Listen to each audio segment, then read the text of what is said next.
Saudara-saudari yang terkasih dalam Kristus Yesus, para pedagang dan penukar uang yang disebut dalam Injil ini belum tentu orang-orang yang jahat. Kiranya dapat dipastikan memang mereka pasti mencari untung dan kadang-kadang tidak jujur, dan mereka pasti juga ribut dengan menawarkan dagangannya. Tetapi jangan lupa, mereka itu sangat dibutuhkan di Yerusalem. Mereka melayani para peziarah yang datang dari segala penjuru, datang ke kota itu guna memenuhi kewajiban hukum agama. Mereka yang datang dari luar negeri, misalnya Mesir, Yunani, dan lain-lain, perlu menukarkan uangnya untuk membeli binatang-binatang persembahan. Maria dulu juga mempersembahkan burung merpati dan tekukur. Sama halnya orang yang datang, seperti orang penjual, mereka juga bukan orang yang jahat. Dengan membeli binatang persembahan itu, dia menjalankan kewajiban agamanya dengan persembahkan. Maka dia beli domba, kambing, merpati, dan seterusnya. Dan pasar di sini adalah pasar resmi, pasar pemerintah. Tempatnya memang di lingkungan Bait Allah, tetapi jauh dari tempat persembahan, jauh dari Kudus Mukadas, yaitu tempat yang paling suci, agak jauh. Bahkan orang kafir boleh masuk ke daerah itu. Lalu pertanyaannya, mengapa Yesus berbuat demikian? Ini yang harus kita jawab. Untuk lebih memahami peristiwa ini, maka kita mencoba melihat background-nya. Tema pembaruan Bait Allah sebenarnya sudah lama didengungkan.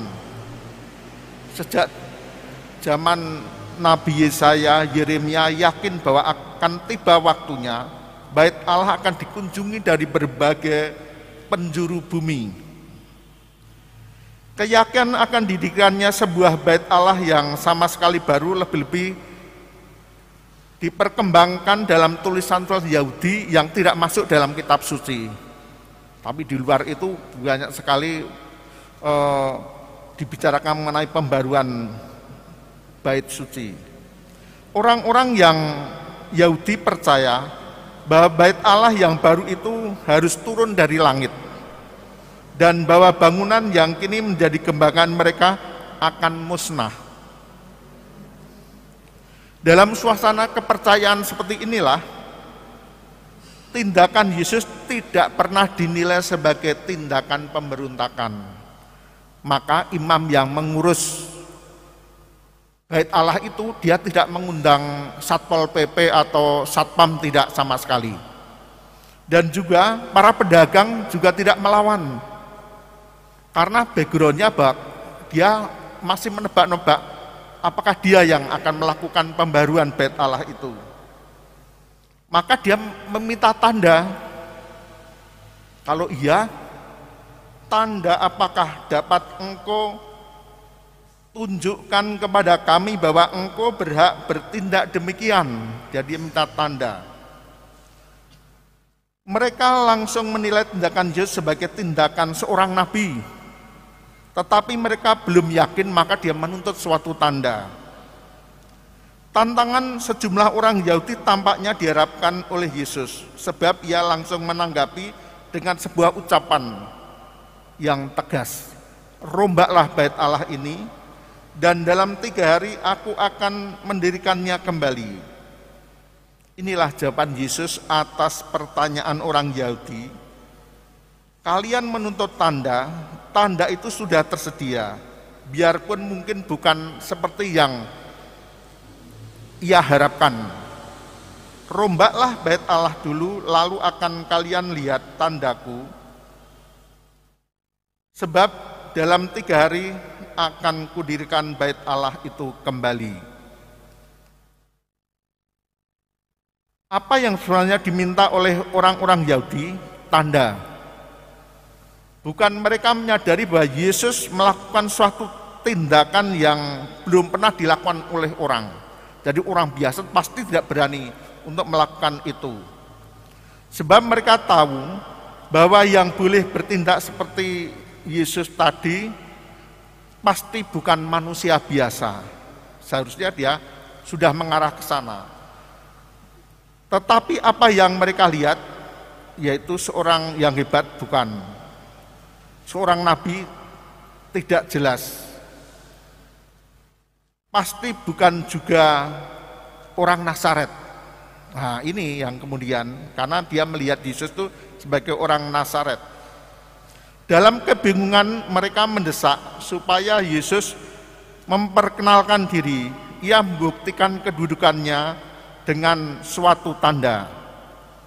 Kesempatan ini langsung dimanfaatkan oleh Tuhan Yesus dengan berkata, "Dalam 3 hari aku akan mendirikan kembali."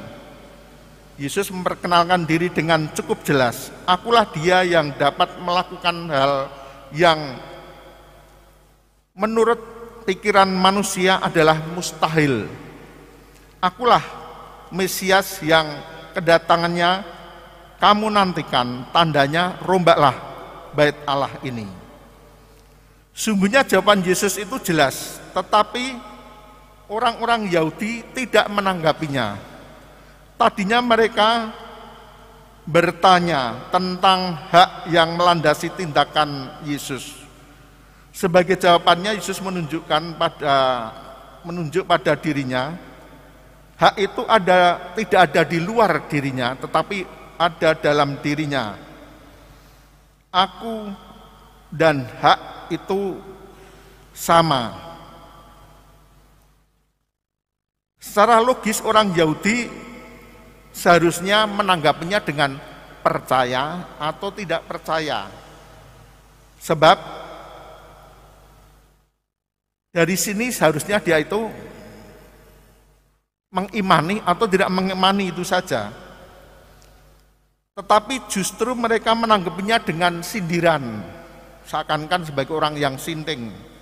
46 tahun orang mendirikan bait Allah ini, dan engkau dapat membangunnya dalam 3 hari.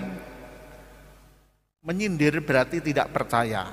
Maka atas ketidakpercayaan manusia, Allah tidak bisa berbuat apa-apa. Sewaktu ia berkata, rombaklah bait Allah ini, ia tidak berpikir tentang gedung, tetapi tentang dirinya. Bait Allah itu ya seperti gereja, jadi bukan soal gedung, tetapi perkumpulan orang beriman pada Yesus Kristus. Maka bait Allah adalah Yesus Kristus, yaitu kumpulan orang beriman yang percaya pada Tuhan Yesus Kristus. Dulu orang pokoknya beragama, tapi sekarang ini harus dirombak, bahwa orang harus percaya pada Tuhan Yesus Kristus. Dan bait Allah atau gereja itu adalah kumpulan orang yang percaya pada Yesus Kristus. Kiranya dapat dipastikan bahwa para rasul sebenarnya juga belum memahami, hanya bedanya para rasul itu kemudian tetap mengikuti Yesus, tidak paham tapi tetap mengikuti Yesus, dan merenungkan semuanya dalam hatinya seperti Maria.